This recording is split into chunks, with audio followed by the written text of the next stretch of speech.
En fait, il y a une dizaine d'années, j'ai eu des problèmes de santé. Donc moi, j'étais déjà dans l'entrepreneuriat et je trouvais pas de réponse dans la médecine conventionnelle. Donc j'ai commencé à étudier tout seul la nutrition.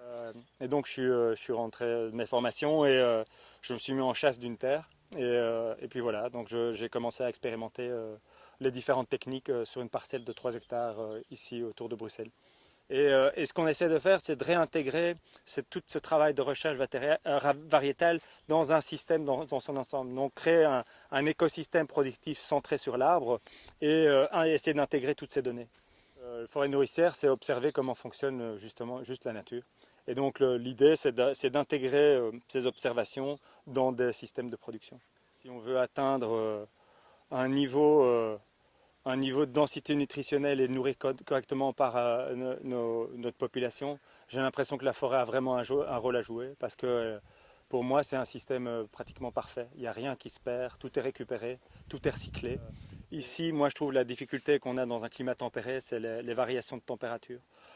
C'est plutôt le fait que maintenant on a des augmentations de température au février, que les saisons ne sont plus homogènes et uniformes et que les arbres et en tout cas les plantes sont décontenancées par ces changements. Et donc ce qu'il faut arriver à faire, c'est réintégrer des espèces et des variétés qui auront la capacité de répondre à ces chocs et à ces changements. Et donc le travail qu'on fait ici, c'est de travailler sur les espèces, donc choisir des espèces nouvelles qui ne sont pas encore implantées sous notre climat et de voir comment elles se comportent, mais aussi d'aller un cran plus loin, c'est-à-dire travailler avec les variétés.